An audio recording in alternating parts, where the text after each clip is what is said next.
in Thailand extensively in the past. Hello to you, Andrew. Thanks for joining us on Sky News. What does one need to watch out for when you travel to Thailand? Good afternoon, Kate. I think that one of the issues with Thailand is that obviously it doesn't have... I know that a lot of people here sort of maybe complain about health and safety laws, but for example, in Thailand, over this period in particular, we've had obviously the terrible, tragic death of Stephen Ashton, but every day over the New Year period, it's notorious, 50, 60, 70 deaths every day on the roads, for example, in road in bus accidents, in accidents where people are not wearing crash helmets on motorcycles, and I just think that the dangers in Thailand are the country doesn't maybe have some of the rules, the safety kind of watches or health and safety rules that we have here, and so things that can be maybe safe here would be dangerous there. Having said that, I mean, I've been travelling to Thailand for 24 years almost. I've never been involved in an accident, touch wood, never really been threatened seriously,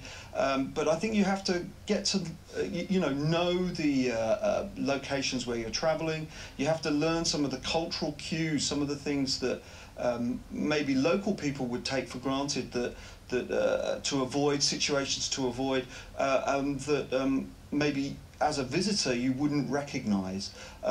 For example, Koh Phangan, the island where the tragic death of Stephen Ashton occurred, it's quite notorious amongst Thais as being quite a violent and a lot of drugs there. So it's got quite a bad reputation amongst Thais themselves. As has, for example, in 2011, I think 3 young British tourists died in a terrible bus accident, and this would be I think they died on an unlicensed bus, and unlicensed buses can be dangerous, unlicensed minibuses can be dangerous as well, and quite often those unlicensed buses will be travelling from like Khao San Road, or be kind of targeted at British kind of backpackers, young tourists.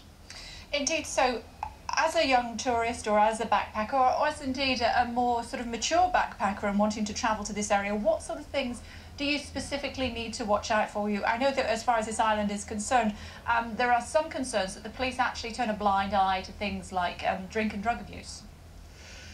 Oh, I mean, again, I mean, here we're used to having an accountable police force to a very large extent, and in a place like Thailand, the police force just they don't have the same level of accountability. There's evidence, anecdotal or otherwise, that the police themselves can be actually involved in the drug trade, and sometimes you maybe won't get the response from them that you're used to getting. I'll give you an example. 2 or 3 years ago, I was travelling in the north of Thailand, and they set up during the New Year period, and they set up a lot of roadside checkpoints, police roadside checkpoints, to look for drunk drivers. And pretty much everyone I passed through, the police were sitting there getting drunk. So it's very hard to kind of take for granted your safety. But a lot of, I think it's important to remember that a lot of tourists go to Thailand and experience no dangers, have no problems. It's just a case of, as well, I think that with young people, maybe they will take more risks, get themselves into more risky situations, maybe being more hedonistic. If you go, say, like on a 2-3 week package tour to Phuket, you stay in a nice hotel, you have those facilities, those resources available to you, you're maybe not going to be looking for the same kind of risky experiences that maybe some of the younger travellers may do. But also, I suppose it has to be pointed out, Andrew, that if you are travelling in a vehicle in that part of the world, you have to be very cautious as well. Road accidents, there are plenty.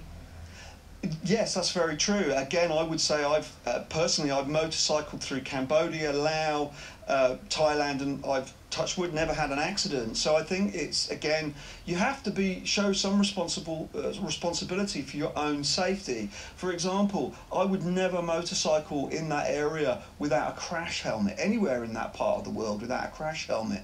But you see, when I've been there, I've seen hundreds of times when I've seen British and other Western tourists riding motorcycles without helmets. They wouldn't do it here, so why do it there?